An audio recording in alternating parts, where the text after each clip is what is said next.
Good day mga kabonsai. So it's Sunday. It's Palm Sunday. So konting sharing tayo sa ating materyales, tugas bato from Mindanao. Okay, so workshop natin to last week. So inayos natin yung mga branches.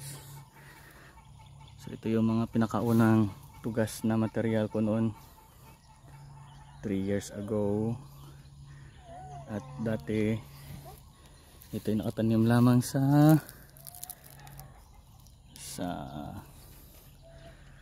lalagyan ng ice cream. So kita natin na nasira na yung training pot natin na ice cream dati. Ito. At nilagyan natin ng extension pot plastic. So ito sira na din dahil sa katagalan. Tapos nag-add tayo ulit ng isa pa. So training pot natin isa, dalawa,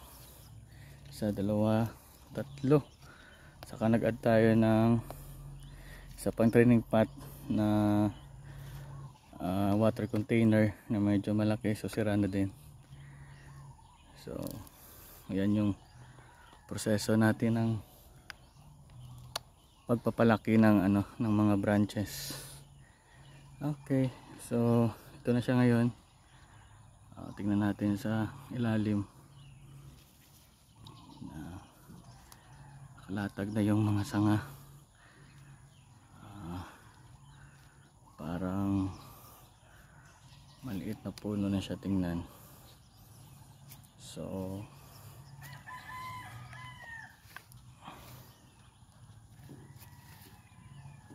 ito yung kanyang trungko.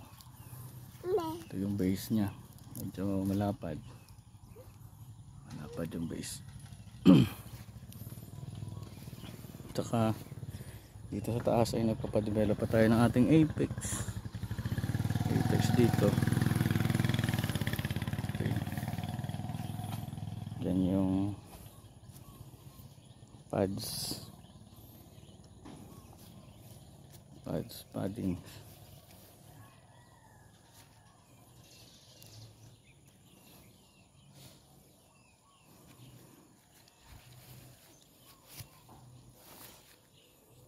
Okay. Yan yung paddings ng ating materyales. Dito sa baba pa-develop pa tayo ng mga sanga. Hindi pa natin pinuputol kasi nga medyo papalakihin pa natin ito ng konti para makapag-generate pa tayo ng mga branches dito sa lower branches ng ating puno, tsaka dito sa kabila. So yun yung ginagawa natin para magpapalaki ng mga sanga. Pinapawile pa natin, pinapatubo pa natin para lumaki mga sangang ito, tapos i-wire.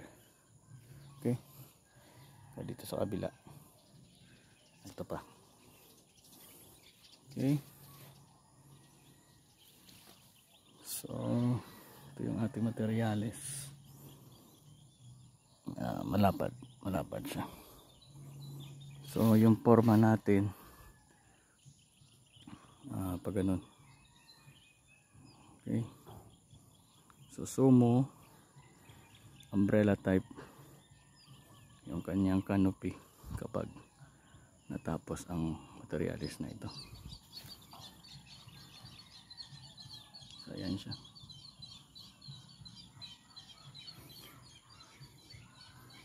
So featuring Mount Mandalagan sa background, one of Negros Island volcano, pero inactive na siya. So that's all for today. Happy bonsai, happy Sunday everyone.